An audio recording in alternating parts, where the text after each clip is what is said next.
আমাৰ ৰাজ্য চৰকাৰখনে নিবনুৱাৰ কৰ্মসংস্থাপনৰ ওপৰত আটাইতকৈ গুৰুত্ব দিছে।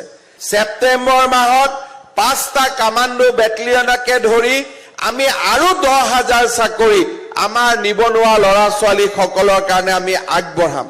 যোৱা ৰবিবাৰ আৰু তাৰ আগৰ ৰবিবাৰে যি গ্ৰেড 3 আৰু গ্ৰেড 4 পৰীক্ষা হৈ গ'ল,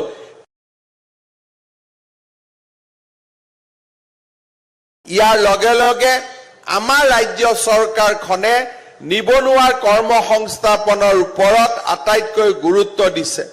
আপোনালোকে দেখিছে, যেতিয়া মই ওদালগুৰিত ইলেকশ্যন কেম্পেইনত আহিছিলোঁ, ৰাইজক কৈছিলোঁ যে আমাৰ চৰকাৰ আহিলে আমি 1 লাখ চৰকাৰী নিযুক্তি দিম, কিন্তু মানুহে আমাক বিশ্বাস কৰা নাছিলে। সিদিনাখনলৈকে বিধানসভাত কংগ্ৰেছৰ সদস্যসকলে আমাক উপলুঙা কৰিছিল যে ক'ত 1 লাখ চাকৰি। ইতিমধ্যে আমাৰ চৰকাৰ অহাৰ পিছত 30,000 আমি চাকৰি দিলো। সেপ্টেম্বৰ মাহত 5টা কামাণ্ডো বেটেলিয়নকে ধৰি আমি আৰু 10,000 চাকৰি আমাৰ নিবনুৱা ল'ৰা ছোৱালীসকলৰ কাৰণে আমি আগবঢ়াম। তাৰ সমান্তৰালভাৱে যোৱা ৰবিবাৰ আৰু তাৰ আগৰ ৰবিবাৰে যি গ্ৰেড 3 আৰু গ্ৰেড 4 পৰীক্ষা হৈ গ'ল, তাৰ জৰিয়তে আমি প্ৰায় 30,000 ডেকা ল'ৰা ছোৱালীক আমি চাকৰি দিম। আগতে চাকৰি পাবৰ কাৰণে 10 লাখ 20 লাখ টকা ঘোষ দিব লাগিছিল।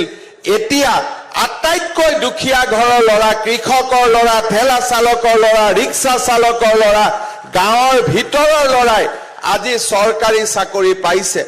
কেইদিনমান আগতে পুলিচৰ চাকৰি হৈছিলে, মই টিভিত দেখিছো। দেউতাকে পকৰি বিক্ৰী কৰিছিল বজাৰত, এতিয়া তেওঁ 3জন ল'ৰাই একে কোবতে পুলিচৰ চাকৰি পাইছে। সেইকাৰণে মই আমাৰ ৰাইজক আহ্বান জনাম যে আমাৰ অসম এতিয়া পৰিৱৰ্তন হ'ল। টকা দি চাকৰি পোৱাৰ দিন শেষ হৈ গ'ল।